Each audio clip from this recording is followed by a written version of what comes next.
Hello everybody, this is Live Topic, and today we're going to be talking about some of the things that shocked me once I moved to Japan.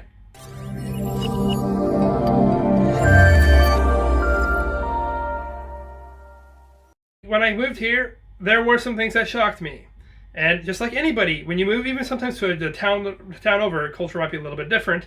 And sometimes different can be perceived as negative, positive, or relatively neutral. So, yeah, not everything is always peachy, right? But that being said, I don't hate Japan at all, and I love Japan, so without further ado, let's get into it. So for number one, and that's going to be technology. Japan is using technology that's reminiscent of the 90s. A good example of this would be CDs. I'm not talking about just DVDs and Blu-rays, but I'm talking about CDR. People are using CDR discs to play music to this day, and not only just play music, but to use it in stereos inside their offices to either give out lessons or to make presentations and things like that. And I actually saw just the other day a Walkman aisle where there was a bunch of different Walkmans where you could pick up, I think they're called Walkmans, but the portable CD players, the ones that I barely could put into my pants in my Jinko jeans back in the 90s, right? Reminiscent, kind of cool vibes and all that, nice, but it's definitely irrelevant. On top of that, fax machines. Now, fax machines are being used in the house environment and at the office environment, and I've actually witnessed and seen fax come into somebody's house before, and it just was like, really, like, wow, I didn't know people still use that. Outside of just technology, Japan also uses incomes, or the stamps that they use to make, it's like kind of like a seal, but it's not a seal, it's just a stamp with your name on it for official documents. If you're getting a post, they ask for your stamp, and you give them a stamp to confirm that you got the package. Or if you're doing something at the bank, you have to have it. If you're opening a bank account or anything really official, you need to have this thing, and then you need to stamp it, and you may need to make sure that you're using the same one for the same places. And if you lose it, it's a real pain in the butt. My last harp on technology here in Japan is going to be the cell phone technology. Yes, you can get an iPhone out here, you can get all the up-to-date phones, but the actual service plans. The service plans in Japan are so bad that you actually have politicians using the bad service, saying that we're going to promise giving you guys better cell phone data and service out here because we know it sucks, and people, to try to sway people and motivate people to come and vote for them. A good example would be that I have an unlimited data plan since day one at a major Japanese company. And after 2 gigs of data has been used, my internet starts to slow down. And any modern person in this world uses 2 gigs of data with potentially within hours of renewing that. And that's exactly my life. On my way to work, I get, oh, warning, you used almost 2 gigs of data, right? And it's the same day that I renewed. Number 2 is going to have to be politics. Now, I kind of knew before coming to Japan that people are relatively non-political, but moving here, I actually realized people are apolitical. People don't talk about politics, and if you bring it up, they're not going to have any kind of idea of what you're talking about. You talk about world political issues, no one knows. They have no idea what's going on across the stream. They have no idea what's going on in their own neighborhood. It's just people aren't political here. There's a small minority of people who kind of are, but it's not the majority.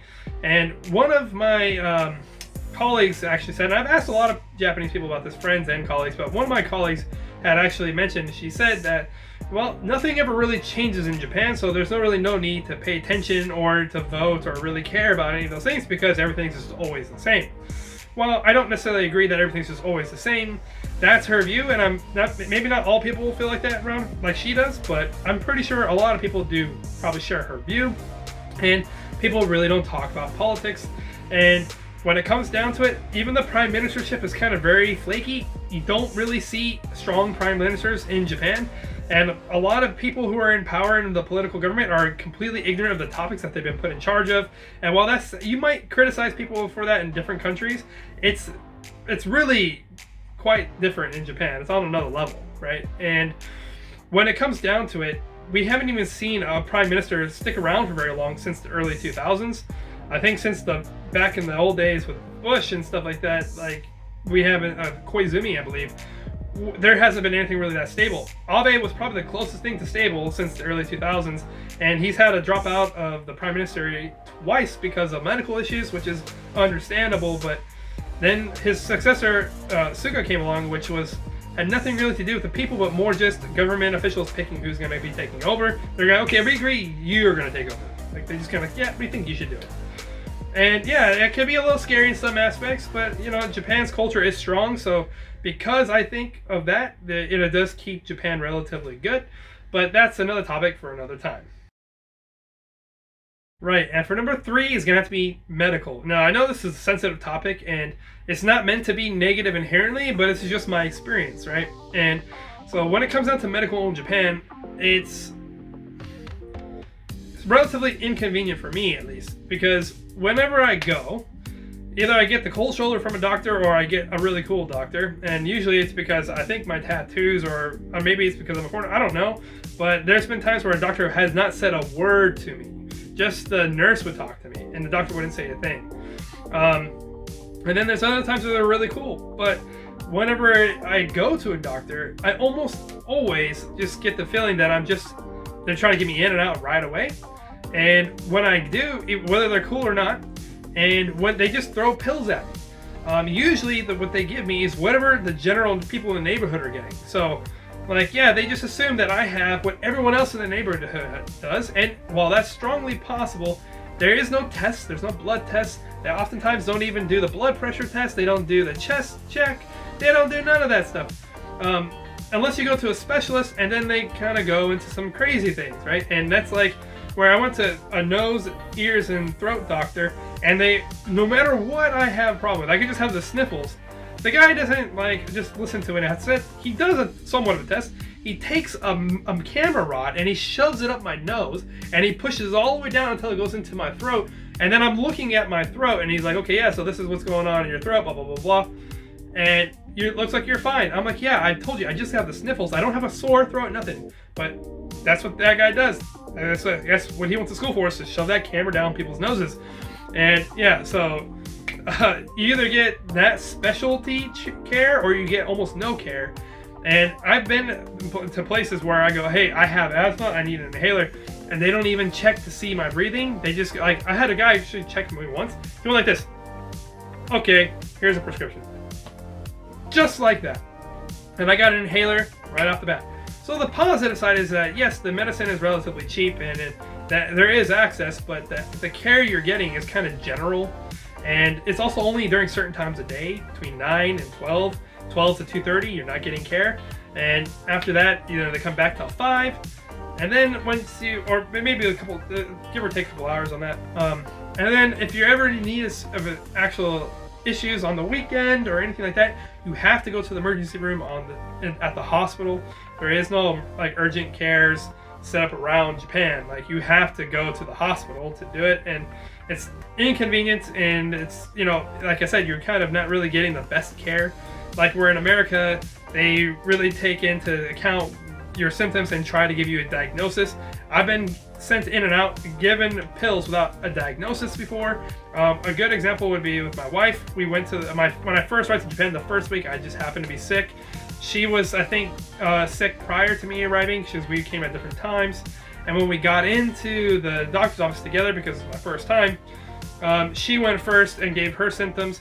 And then when he came to me to talk about my stuff, it really only lasted like 10 seconds.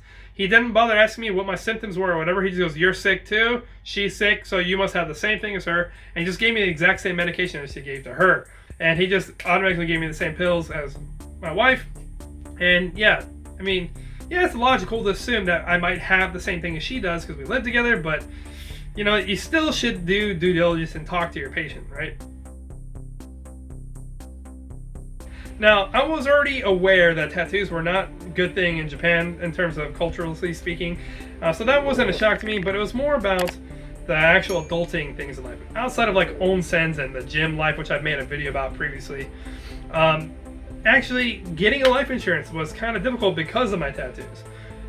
Companies wouldn't take me because of my tattoos and the fact that I'm a foreigner, but outside of that, like once I found a company because of a friend of mine who got me hooked up with Prudential, which is an American company, but still I had to go get a blood work done to make sure I didn't have any diseases and things like that. Now, that would make sense, but I had previously done this for a company out here in Japan, and I still had my records up to date, but they didn't trust it, even though I haven't received new tattoos. And then outside of the blood test, I actually had to give them details about where I got the tattoos, like what country, what's the address, and of course, what's the meaning behind the tattoos, and who gave them to you. And I had to go through all of that. And while normally, you would say, oh, you don't have to tell them about that. If I ever was in a situation where I got exposed, I didn't want to jeopardize my life insurance, so I was just honest from the get-go. And you know what? It's always better to be honest, right? All right, so number 5 is gotta have to be slow walkers in Japan. Now, I might be a little biased here because obviously the last place I lived prior to here for the last 6 years was New York City. And New York City, even in American standards, is known to walk quite fast and be very impatient. And I'll have to say that I've gotten that sickness from New York. But at the same time, even compared to people who were living outside of different places, have also agreed that Japanese people by and large walk very slow. Now, it's probably because Japanese people tend to be very punctual, and even the lazy people tend to be punctual. So they don't really feel like that need to rush like maybe you would in like New York, where people push it to the last minute. But even if it wasn't last minute, I'd still like to move at a relatively decent pace, and that's just not what happens over here. But I think there's a couple of reasons for it. Obviously, there's a lot of elderly here, and they literally just can't move very fast. But the thing that really is surprising and shocking about it is the fact that people move slow. Is that one of the symptoms of their slowness is due to having to look at their phones while they're walking. And I'm not talking about texting and walking, Facebook walking, Instagram walking, TikTok whatever walking.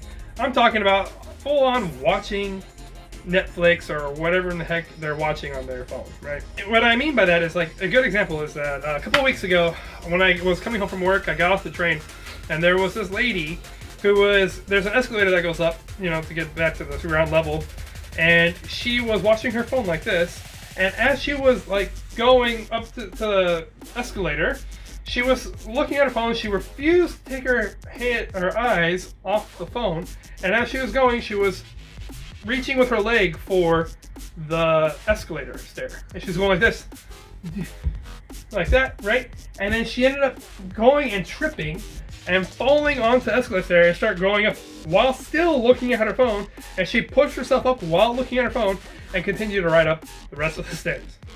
So that was definitely shocked. I'd probably say that's the most shocking thing I've seen in terms of like just walking around in Japan. And it's like seeing a lady tripping and falling onto the escalator, start going up, and still refusing to take her eyes off the phone.